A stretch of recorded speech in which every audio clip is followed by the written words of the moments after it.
খবর 24 সাথে আপনাকে স্বাগত। নতুন নতুন খবর জানার জন্য আমাদের চ্যানেলে চোখ রাখুন। দুই জেলায় মৃত্যুর কোলে ঢলে পড়ল দুই ব্যক্তি, গুরুতরভাবে জখম আরও বেশ কয়েকজন। একটি ঘটনা ধূপগুড়ির খলাইগ্রাম এলাকায় 31 নম্বর জাতীয় সড়কে, অন্য ঘটনা বাঁকুড়ার কতুলপুর থানার রায়বাগিনী সংলগ্ন 2 নম্বর রাজ্য সড়কে।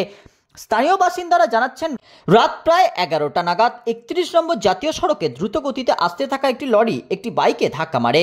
তারপর সেখান থেকে পালাতে গিয়ে ফুটপাতে থাকা দুই শ্রমিককেও পিষে দেয়। ঘটনাস্থলে মৃত্যু হয় বাইক আরোহী প্রকাশ সূত্রধরের। তার বাড়ি ফালাকাটা মিল রোডে। আহত হয়েছেন নারায়ণ সরকার ও আনন্দ রায়।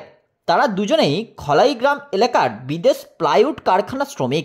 ঘটনায় শোকের ছায়া নেমেছে এলাকায়। আহতদের প্রথমে ধূপগুড়ি মহকুমা হাসপাতালে নিয়ে আসা হয়। একজনের অবস্থা আশঙ্কাজনক হওয়ায় তাকে জলপাইগুড়ি সুপার স্পেশালিটি হাসপাতালে স্থানান্তরিত করা হয়, তবে অন্যজনকে প্রাথমিক চিকিৎসার পরেই ছেড়ে দেওয়া হয়। অন্যদিকে বাঁকুড়ার কোতলপুর থানার রায়বাঘিনী সংলগ্ন 2 নম্বর রাজ্য সড়কে ফের মর্মান্তিক পথ দুর্ঘটনায় মৃত্যু হলো এক ব্যক্তির, আহত আরও এক।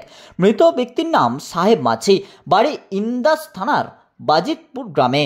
আহত ব্যক্তির নাম সুমন্ত মাঝি, তিনি চিকিৎসাধীন কোতলপুর গ্রামীণ হাসপাতালে। স্থানীয় সূত্রে জানা গিয়েছে, বাজিতপুরের বাসিন্দা সাহেব মাঝি তার বন্ধুকে নিয়ে একটি বাইকে করে ব্যবসার কাজে কোতলপুরের দিকে যাচ্ছিলেন। কোতলপুর থানার রায়বাঘিনী সংলগ্ন এলাকায় আসতেই একই দিকে যাওয়া একটি লরির পেছনে সজোরে ধাক্কা মারে, মাটিতে লুটিয়ে পড়েন। তখনই দুজন তড়িঘড়ি তাদের নিয়ে যাওয়া হয় কোতলপুর গ্রামীণ হাসপাতালে। সেখানে কর্তব্যরত চিকিৎসক সাহেব মাঝিকে মৃত বলে ঘোষণা করেন। ব্যুরো রিপোর্ট, খবর 24/7।